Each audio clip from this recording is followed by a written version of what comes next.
네, 안녕하세요. 예리엘 잉글리시 회화에서 헷갈리는 문법을 쉽게 설명드리는 헷갈문법 조쌤입니다.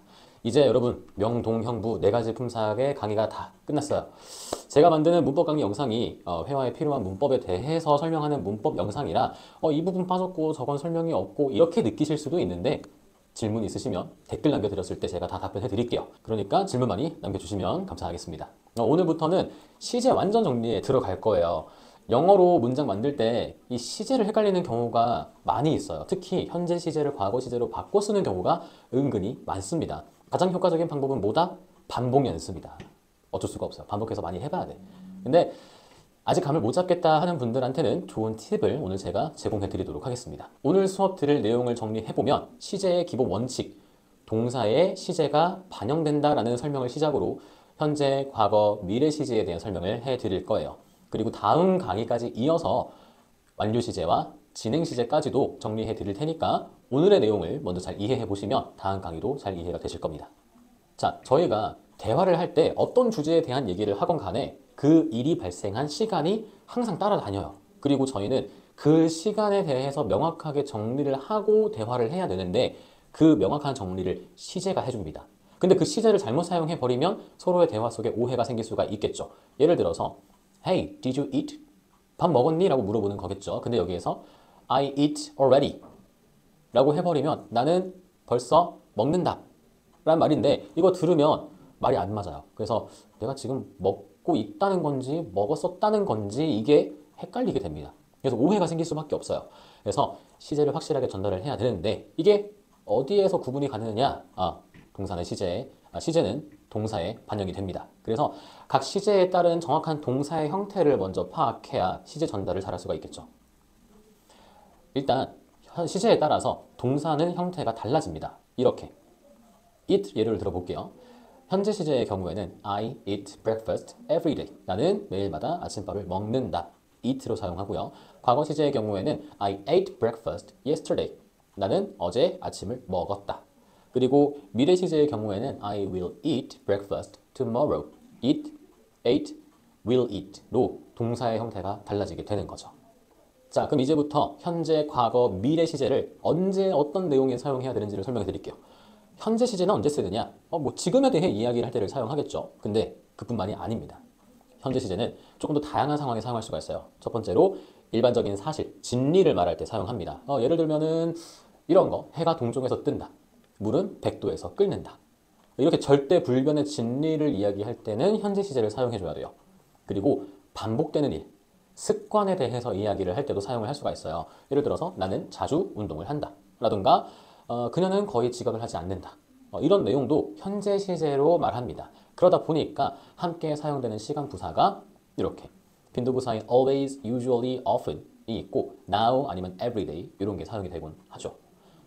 현재 시제인 경우에 동사 형태는 제가 이제 보여드리는 것처럼 이렇게 사용을 합니다. 사실 동사의 형태에 대해서 이미 강의를 다 했어요. 3강에서 비동사에 대한 내용 얘기했고 4강, 5강에서 일반 동사의 현재형과 과거형에 대한 얘기를 다 해놨어요. 자세한 내용 3강부터 5강까지 다 들어가 있으니까 참고해 주시면 좋을 것 같고 특히 일반 동사의 현재형, 3인칭 단수형 뒤에는 동사에 s 붙인다. 그 내용 4강에 들어가 있으니까 현재 시제 공부할 때 참고해 주시면 좋을 것 같아요. 예문을 들어보면은 이런 식으로 사용할 수가 있습니다. 그래서 every morning 있으니까 goes. 고에 es 붙여야 되겠죠. 그리고 on weekends 같은 경우 매 주말마다 인 거니까 이것도 현재 시제를 사용합니다. 다음 과거 시제입니다. 과거 시제는 이전에 발생한 일들에 대한 얘기를 할 때 사용해요. 그래서 역사적인 사건, 과거에 발생한 일, 그래서 같이 사용하는 시간 부사는 이렇게 어제, yesterday, last night, last month, 지난 밤, 지난 달, 그리고 in 플러스 연도, in 2022, 2022년에 아니면 ago, 뭐뭐 전에, 3 hours ago, 2 hours ago 이런 식으로 이런 부사들이 보통 사용이 돼요. 과거 시제일 땐 비동사는 was하고 were 형태로 사용이 되고요. 일반 동사의 경우에는 ed, 그러니까 보통 규칙형 또는 불규칙 변화형이 나와요. 참고로 불규칙 과거형은 문법 강의 5강이니까 그거 참고해 주시면 좋겠어요. 특히 불규칙 과거형은 여러분들이 많이 헷갈려하는 부분이니까 시제 공부할 때 동사의 형태 같이 공부해야 되니까 같이 참고해 주셔야 됩니다. 예문으로 볼게요. She was a movie director 10 years ago. 그녀는 10년 전에 영화 감독이었다. 10년 전이니까 과거 시제. We visited Paris in 2019. 2019년도에 과거죠. 그래서 visited 과거 시제로 사용해 주는 거죠. 이렇게 시간이 과거인지 현재인지 확인하고 동사의 모양을 다르게 만들면 시제를 완벽하게 사용할 줄 아는 거예요. 미래 시제는 앞으로 일어날 일들을 표현할 때 사용합니다. 그래서 tomorrow, 내일, next week, 다음 주, soon, 곧, later, 잠시 후에 등등의 시간 부사가 있어요. 미래 시제인 경우에는 조동사 will을 사용해서 만들어 주시면 됩니다. 조동사 will을 사용하기 때문에 그 will 뒤에는 항상 동사 원형이 따라오겠죠. 참고로 조동사 강의는 6강이에요. 그래서 will에 대한 설명을 조금 더 들으시고 싶으시면 6강 들어보시면 됩니다. 이미 다 찍어놨어요. 가서 들어보시면 돼요. 그리고 추가적으로 will은 말하는 사람의 의지가 담겨있는 나 이제 뭐 할 거야 라는 의미를 사용할 때 많이 쓰고요. be going to 라는 걸 이용해서 계획된 일, 예정된 일을 말할 때 사용할 수가 있어요. 그래서 will하고 be going to를 조금 나눠서 어떤 상황에 쓰면 좋은지 자연스럽게 쓸 수 있는 상황 연습해 주시면 더 좋을 것 같아요. 예문으로 I will call you tomorrow. They will travel to Japan next year. Tomorrow, 내일, next year, 내년이니까 will 사용해서 이야기하면 되겠죠. 자, 이렇게 현재, 과거, 미래에 대한 시제를 정리를 해봤어요. 오늘 내용 어렵지 않아요. 그쵸? 연습 문제 바로 들어가 보면 다 맞으실 수 있어요. 그쵸?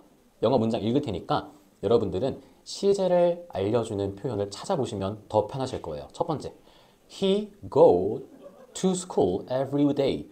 그러면 every day가 매일마다니까 현재 시제 goes 넣어주면 되고, 두 번째, We watch a movie last night. 지난 밤에 과거 시제죠. 그럼 watch에다가 ed 붙여서 watched 넣어주면 됩니다. 세 번째, She eat breakfast at 7 a.m. yesterday. 자, 중요한 건 yesterday죠. 어제 아침 7시니까 eat 말고 ate 넣어주면 되는 거고, We have a party next weekend. next weekend 미래 시제네요. 그러면은 will have. They play soccer next week. 이것도 미래 시제니까 will play 넣어주면 정답이 되는 거예요. 그러니까 시간을 나타내는 표현이 어디 있는지 확인하시고 동사의 모양을 그거에 맞춰서 바꿔주면 되는 거죠. 오늘 배운 내용들을 한번 정리해보면 시제라는 건 어떤 일이 발생한 시간을 전달하기 위한 문법이고 동사에 반영된다는 점, 그래서 동사의 모양이 바뀐다는 점 주의해 주셔야 됩니다. 현재 시제는 지금 당장에 대한 내용뿐만이 아니라 일반적인 사실, 습관, 반복되는 일을 말할 때 사용해 주는 거고요. 동사 형태 중에 특히 일반 동사 형태 주의해 주시면 좋겠어요. 그리고 과거 시제는 과거에 발생한 일들 말할 때 사용하죠. 동사의 형태 중에서는 불규칙 과거형 주의해 주셔야 됩니다. 미래 시제는 나중에 발생할 일에 대해서 말할 때 사용하고 will 그리고 be going to 구분해서 사용하는 게 더 자연스러운 문장 만드는 방법이다 라고 설명드렸습니다. 다음 시간은 시제의 내용을 추가로 설명해 드릴 건데 진행 시제랑 완료 시제가 남아 있어요. 진행 시제는 간단한 내용인데 완료 시제가 되게 어렵게 느껴진다라고 말씀하시는 분들이 많더라고요. 그리고 제 학생들한테도 질문이 굉장히 많이 들어오는 부분입니다. 제가 최대한 고민하고 정리 잘 해서 쉽게 설명드리도록 준비해 오도록 해볼 테니까 꼭 이것도 들어봐 주시면 좋겠어요. 망쳐보도 쉽게 배우는 헷갈 문법 항상 반복 연습해 보시기 바랍니다. 다음 시간에 뵐게요.